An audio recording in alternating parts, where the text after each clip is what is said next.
Well, I'm over here at 620 Sunup Circle, I believe.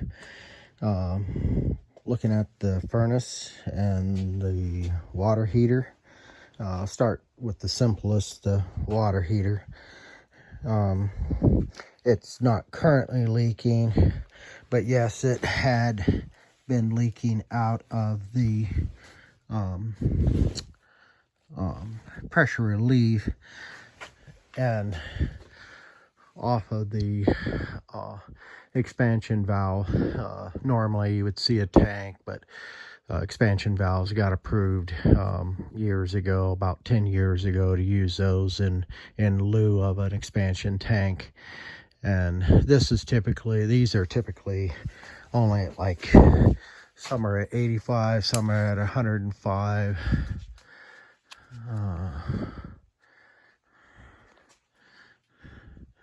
And this one doesn't show it. It just says the temperature, the max temperature.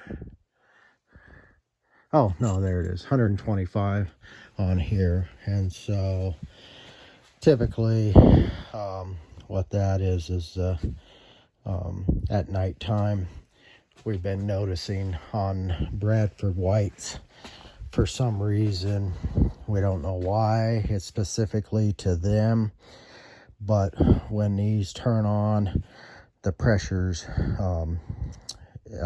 in here goes up and will exceed sometimes the limit of these pressure release. And so I put a little tattletale gauge on here because right now it's just fine. It's at 60. I've got the valve open, the pressure's on there. But like I said, we even talked to them at the expo in February about it, but they didn't know why either. But just about every one of these, it seems like the water, once this turns on, cranks up. I'm gonna go ahead and crank it up all the way while I'm videoing the furnace deal on it.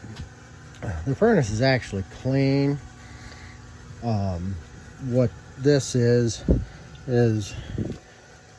back years ago, Hank, somebody noticed that there was water coming in, but there was two, I think, if I remember right. Is one, the condensate trap plugged up, and so they had put on an extra overflow on here for that. But this is acidic. This here is from the water, and it just stains it. But back here, you notice that it's flaked it, and that was from these connections. The connections usually don't get tight on here from the factory, and it seems like we're always having to retighten them on here. And so what happens is that water puddles on here, and then of course gets down in here, and you can see it. And the staining, that is from that, because it's acidic water. Those have been corrected way back several years ago, and so, but there's no way to get rid of the little bit of flakiness on there. I mean, I'll go ahead and finish vacuuming it up. The motor, the wheel, and everything is clean on there. It's just got residual dust on it. It looks worse than what it really is. I did pull the flame sensor, I pulled the steel rod and cleaned it, but you can, like I said, it really looks worse than what it really is on here.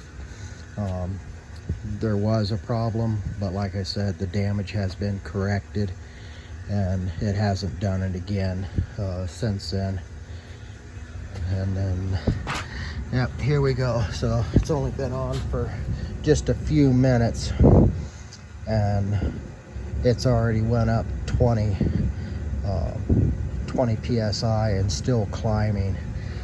And like I said, we don't know why specifically to this Bradford White, but the majority of them do this, and there's no correction to it. There's nothing that can be done. I can replace the pressure relief, but if this still goes up over, they're supposed to be 150 psi, but we've noticed that about 100, 105 they release even if we put a new one on. So, but now you can see exactly what I was talking about, and it just keeps climbing, and that's even on brand new ones. We did one over at the Handlebar tap room there on County Line, a big 75 gallon, and with a backup tankless for their system for brewing, and it does it. And then we also did another one at the restaurant, and it does the same thing, and they're 75 gallons, but this is only a 50, but this has come up a lot with those leaking because the pressure keeps building up on these. It's only been going for about 6 minutes in its heating cycle, and so the longer it stays on, the higher it builds up. So it's working like it's supposed to, but yeah, nobody's ever figured out why it's specific to Bradford White and their water heaters. If you have any questions, give us a call. Thanks.